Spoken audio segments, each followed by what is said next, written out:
ministério, muitas vezes fez uso de parábolas. O que é uma parábola? Uma parábola é um recurso didático, onde nós fazemos uso de uma ilustração extraída do dia a dia, e dessa ilustração a gente tira lições, princípios morais, princípios espirituais, princípios éticos e etc. Então, parábola é isso. Várias vezes Jesus fez uso de parábola. Esta parábola que Jesus vai dizer agora é uma parábola muito peculiar. Peculiar, em primeiro lugar, pelo lugar onde ela acontece, onde essa história se desenrola. Essa história não se desenrola no campo, essa história não se desenrola lá fora. Essa é uma história que se desenrola dentro do templo. O que Jesus vai contar aqui é algo que acontece nas paredes da igreja, no ambiente religioso. As lições que Jesus vai extrair dessa parábola aqui são lições que quem está nesse ambiente aqui, no ambiente religioso, é para nós. É diferente da parábola do filho pródigo, que ele sai, vai para outra cidade, para outro país, para uma terra distante. É diferente da parábola da ovelha que está no campo e etc. É diferente das demais parábolas. Então ela é peculiar nesse aspecto, pelo lugar. O que Jesus vai dizer acontece dentro do campo. Segundo lugar, é peculiar pela quantidade de personagens. Nós temos aqui uma parábola que tem apenas 2 personagens, e eles sequer conversam entre si.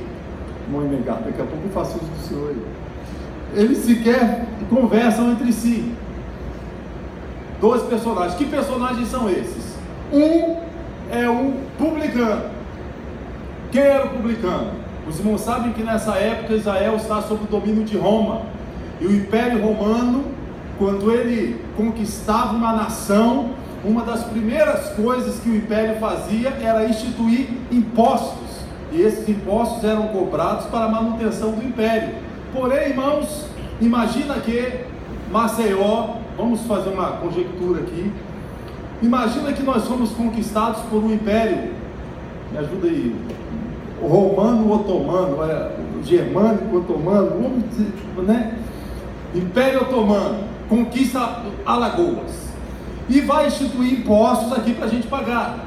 Fica muito oneroso para eles enviarem um oficial lá do outro lado do mundo para vir para cá, que não conhece o idioma, não conhece a terra, não conhece as vielas, não conhece os bairros, não sabe o que é Benedito Bentes, não sabe o que é Gruta, não sabe o que é Jacintinho, não sabe o que é Pitanguinha, não sabe onde tem os becos ali, e naquele tempo não tem boleto bancário, não tem débito em conta, a cobrança é porta em porta, ou postos que eram estrategicamente postos em locais estratégicos ali para a coleta, mas na sua grande maioria era de porta em porta. Era muito melhor então o Império contratar, recrutar alguém da terra, nativo, que conhece o povo, conhece o lugar, conhece o idioma, fala o idioma, conhece o público, conhece as ruas, sabe onde cada um mora. Contrata essa pessoa, recruta essa pessoa, e essa pessoa fica então com a responsabilidade de fazer a cobrança desses impostos. Essas pessoas se chamavam de publicanos. Esses eram os publicanos. Esses publicanos eram tidos então pelos seus irmãos judeus, primeiro como traidores, porque eles pegavam o dinheiro do povo para repassar ao império, o império que estava subjugando Israel. Segundo lugar, eles eram tidos como ladrões, porque a fiscalização era muito complicada. E muitas vezes eles cobravam mais do que deviam cobrar, e muitas vezes eles não repassavam tudo que deveria repassar. Prova disso é que quando Jesus vai dormir na casa de Zaqueu, o que Zaqueu diz para Jesus no dia seguinte? Se tenho defraudado alguém, restituo 4 vezes mais. Palavras de Zaqueu a Jesus. Este era o publicano. O outro personagem da história é o fariseu. O fariseu. Muito provavelmente, irmãos, se eu chegasse hoje aqui e dissesse assim: irmão Emengado, o senhor é um fariseu, o senhor ia se ofender. Muito provavelmente. Se eu chegasse aqui, pastor Tony, o senhor é um fariseu, ele ia ficar chateado. Porque nós construímos uma imagem na nossa cabeça de que fariseu, ser fariseu, é ser hipócrita, é falar uma coisa e viver de outra maneira, é colocar um jugo sobre as outras pessoas, jugo esse que nem nós mesmos conseguimos carregar. Nós construímos essa imagem de fariseu na nossa cabeça e, de certa forma, é até compreensível devido às duras críticas que Jesus fez aos fariseus. Por exemplo, Jesus disse: quando vocês forem orar, não orem como os fariseus hipócritas. Quando vocês forem jejuar, não façam como os fariseus hipócritas. Quando vocês forem dar esmolas, não ofertem, não deem esmolas como os fariseus hipócritas, sepulcros caiados, raça de víboras. Palavras de Jesus aos fariseus. Ora, diante de tantos embates, nós fomos construindo uma imagem na nossa cabeça que ser fariseu é algo ruim, era algo ruim, mas nem todos os fariseus eram assim. Nós temos fariseus piedosos na Bíblia. Barnabé, fariseu. Nicodemos, fariseu. Apóstolo Paulo, fariseu. Nós temos relação de alguns fariseus piedosos. Quem era o fariseu? Essa palavra fariseu vem de uma expressão hebraica que significa separado. Nesse contexto aqui já era um partido político religioso que tinha lá atrás, por princípio, resgatar os valores morais da fé judaica, sendo que com o tempo eles foram se tornando legalistas, se não todos, mas a grande maioria, a ponto de ter todos esses embates aí entre os fariseus e entre Jesus. Pois bem, então a parábola que Jesus vai contar dentro do templo, a história se desenrola, não que Jesus esteja dentro do templo, a história está se desenrolando dentro do templo, envolvendo dois personagens, um fariseu e um publicano. Mas antes de você levantar o dedo e risco para apontar para o fariseu, vamos prestar atenção em algumas coisas aqui. A Bíblia diz: dois homens vão ao templo para orar. Dois homens vão ao templo. Se você não tem o hábito de vir ao templo, você não pode falar desse fariseu, porque ele estava no templo. Quem não vem na igreja não pode falar do fariseu. Aí o texto continua: dois homens subiram ao templo para orar.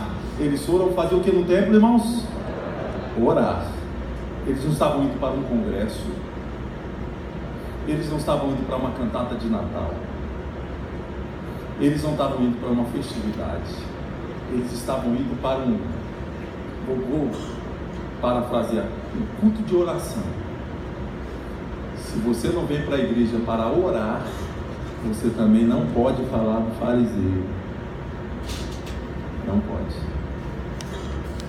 Dois homens subiram ao templo para orar. Um era fariseu e o outro era publicano. E o fariseu dizia, o fariseu de pé: graças te dou a Deus, porque não sou como os outros homens, ladrões, injusto, adúltero. Se você tem alguma dessas peculiaridades aqui, você não pode falar do fariseu. Ser adúltero é uma coisa ruim ou uma coisa boa, irmão? Ruim. Depende. Ser injusto é uma coisa ruim ou uma coisa boa? Ruim. Ser ladrão é uma coisa ruim ou uma coisa boa? Ruim. Se você é maculado por algumas dessas coisas aqui, você não pode falar do fariseu. Jejum 2 vezes por semana. Agora apertou o negócio, né? Porque às vezes passa muito tempo sem eu fazer um jejum. E se você não jejua sequer uma vez por mês, você não pode falar desse fariseu, porque esse fariseu jejuava 2 vezes por semana. 2 vezes por semana ele jejuava. E aí vai dizer: e dou o dízimo de tudo que possuo. Agora quebrou as pernas. Vai ao templo para orar, não é flagrado em nenhum pecado escandaloso, tem uma vida, dá o dízimo de tudo que tem, jejua 2 vezes por semana. E agora sejamos sinceros, irmãos, sejamos sinceros. Vamos supor que você tenha chegado mais cedo hoje na igreja e você vê 2 irmãos orando aqui, um muito bem arrumado, cheiroso, perfumado, dobrando, com seus joelhos dobrados e dizendo: graças te dou, ó Deus, que eu não sou como os demais homens, eu não sou um adúltero, eu não sou um ladrão, eu não sou injusto, eu jejuo 2 vezes por semana, eu estou aqui orando, eu dou o dízimo de tudo quanto possuo, ó Deus, graças te dou. E você olha para o outro lado do templo, você vê um outro irmão dizendo: tem misericórdia de mim, ó Deus, eu sou pecador. Eu pergunto para você, quem que você chamaria para tomar um lanche na sua casa? Seja sincero. Quem que nós separaríamos para ser consagrado ao ministério? Qual dos 2?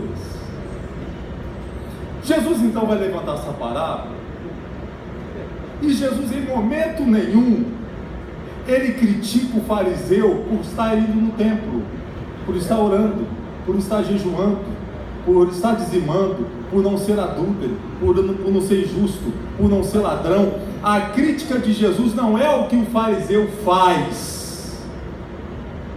A crítica de Jesus é o que o fariseu não faz.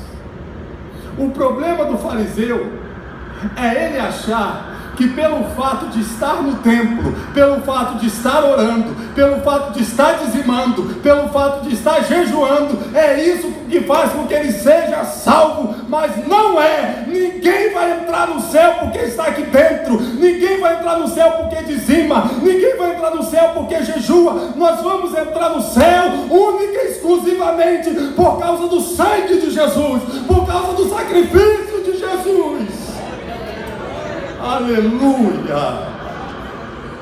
Não é que você não tem que... É bom a gente consertar, irmão, porque senão o pastor está dizendo lá que não precisa orar, não precisa ir na igreja, não precisa ofertar, não precisa jejuar. O pastor ensinou hoje no culto doutrina na série. Não é assim? É, irmão, né? Tem gente que tem uma fertilidade assim.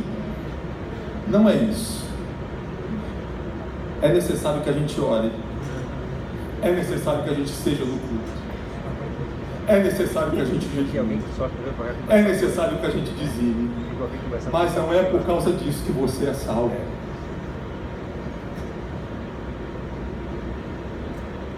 Não é por causa disso que você é salvo. Não é isso que salva você. Nós não podemos barganhar com Deus. A salvação não é algo que se possa barganhar. Se você chegar e dizer: eu dou todo o meu dinheiro, Deus vai olhar para você e vai dizer: eu sou o dono do ouro e da prata. Se você disser: eu dou todos os meus anos de vida, Deus vai olhar para você: você vai viver quanto tempo?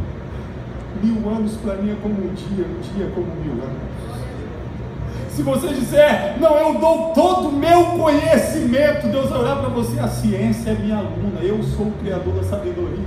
A sabedoria sempre aprende comigo.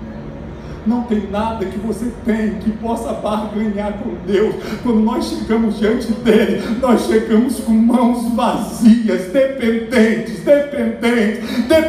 da graça de Deus, dependentes do poder de Deus, dependentes da ação de Deus, dependentes da mão de Deus, dependentes da providência de Deus, dependentes da intervenção de Deus, dependentes do amor dele, dependentes da graça dele, dependente dele.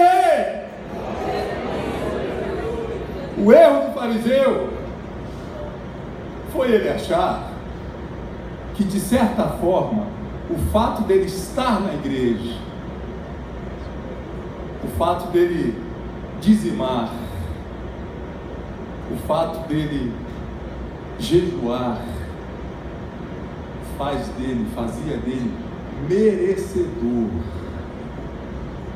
da graça. Não faz. O segundo erro do fariseu é que ele chega e diz assim: graças te dou, ó Deus, que eu não sou como os demais homens. Ora, se ele não é como os demais homens, ele é o que, irmãos? O que ele é? Por mais espiritual que a gente seja, nós somos homens, seres humanos. E como seres humanos, nós variamos. Tem dias que a gente acorda cheio de fé.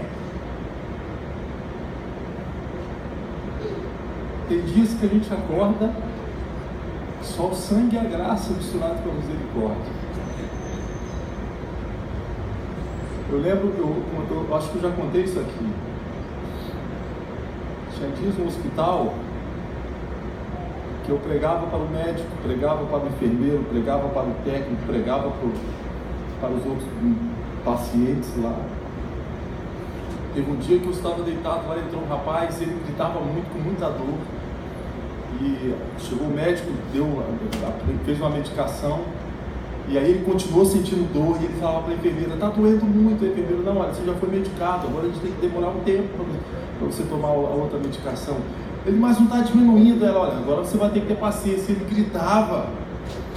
Aí quando ela saiu, eu deitado lá, eu olhei para ele e falei: olha, está doendo. Ele: está doendo muito. Eu falei: você deixa eu fazer uma oração com você, porque o Deus que eu creio pode intervir em você agora aí.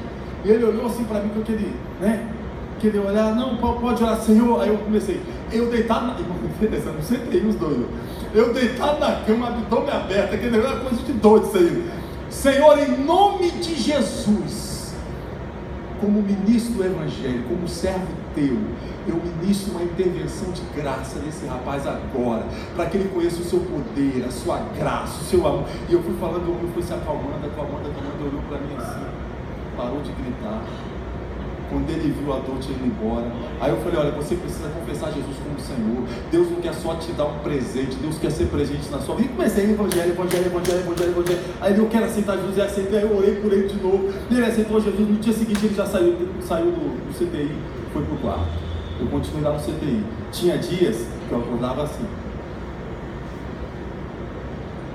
Tinha dias que eu não queria falar com ele.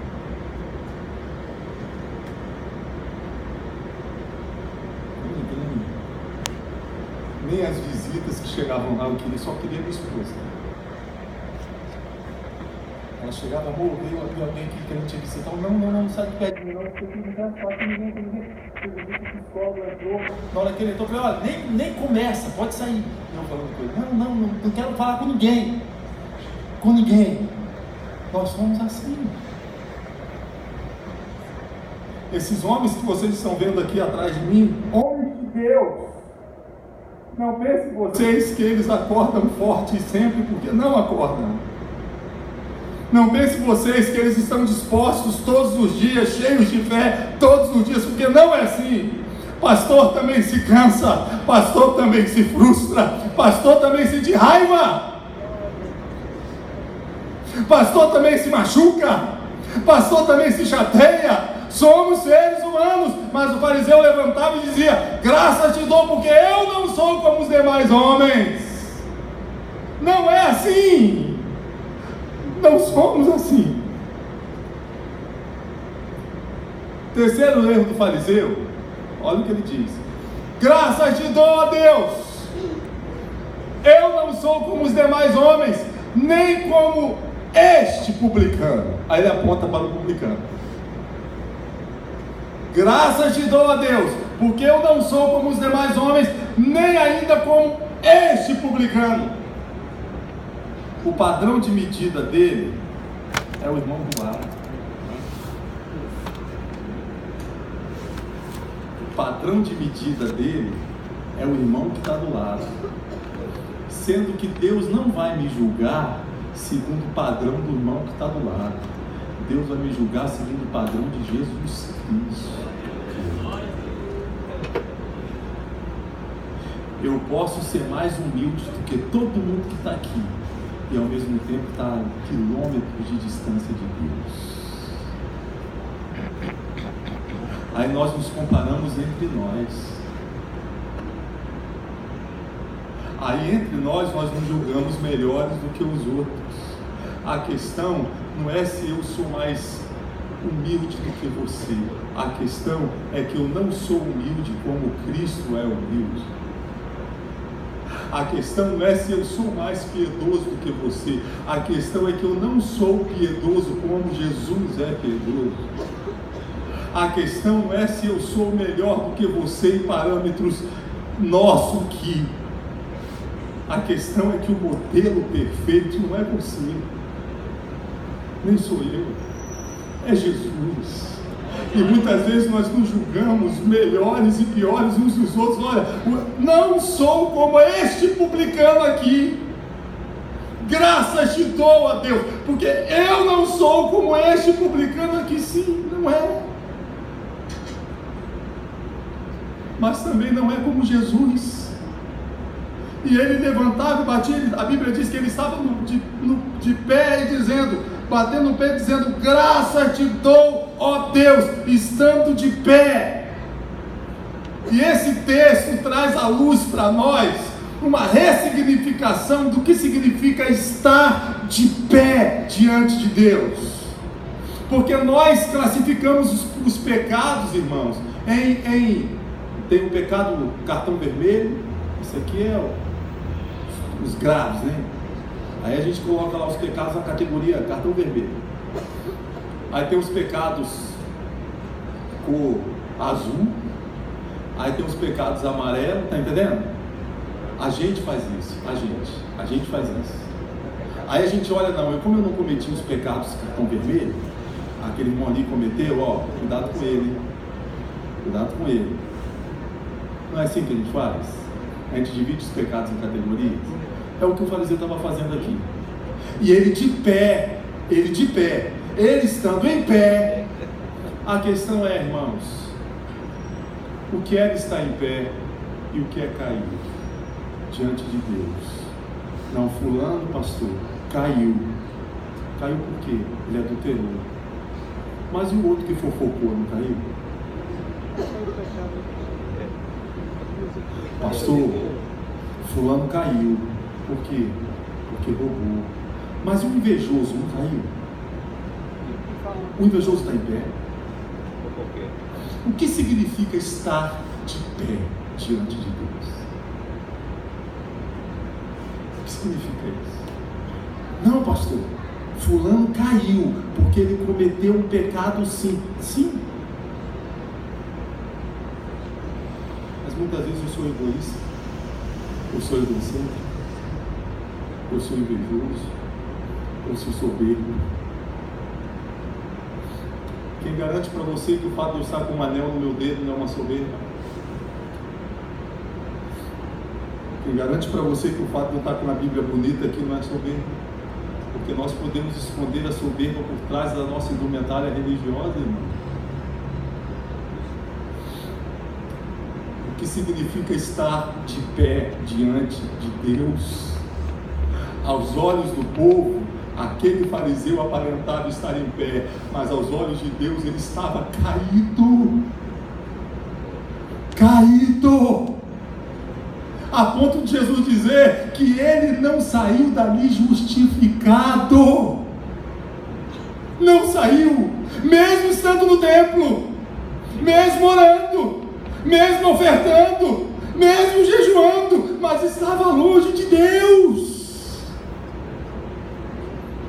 Longe de Deus. E tem pessoas que às vezes estão no templo, mas não é templo. Tem pessoas que participam do hall de membros de uma igreja, mas não é igreja, não nasceu de novo, não foi regenerado, mas está aqui dentro. Ora bonito, fala bonito, canta bonito, toca bonito, se expressa bonito, mas ainda não nasceu de novo. Não nasceu de novo. Muitas vezes pessoas com inteligência e com talentos, irmãos, para voar como águia, mas com uma mácula no caráter. O que significa estar de pé diante de Deus? Os fariseus estavam de pé e batiam no peito e diziam: graças te dou, porque não sou como os demais homens, nem como este publicano. O publicano, de longe. Algumas versões dizem que ele também batia no peito. Vai dizer: tem misericórdia de mim, ó Deus, pecador. Ele não se compara com ninguém. Ele reconhece que existe um Deus que é soberano, gracioso, e reconhece que ele é pecador e que ele é falho, e não tem nada que ele possa fazer que faça dele merecedor da graça de Deus. Ele chega lá e diz: tem misericórdia de mim, ó Deus, pecador. Interessante, irmãos, que nós aprendemos e aprendemos corretamente que quando a gente confessa o pecado, a gente tem que dar nome aos bois. Senhor, olha, eu fiz o que eu não deveria ter feito, olha, eu fiz isso aqui. Não é assim? Está certo. Mas de forma muito sutil, Jesus ensina algo para nós aqui. Olha o que esse homem diz: tem misericórdia de mim, ó Deus, eu sou pecador. Tem algo errado na minha natureza, tem algo errado em mim, que é mais profundo do que o ato em si, é mais amplo do que a ação em si. Sou eu sou o problema, eu. E ele chega diante de Deus e diz: tem misericórdia de mim, ó Deus, porque eu sou pecador. Tem misericórdia de mim, ó Deus. Ele não se compara com ninguém. Ele não confia no mérito próprio. Ele reconhece as suas fragilidades e reconhece a graça de Deus.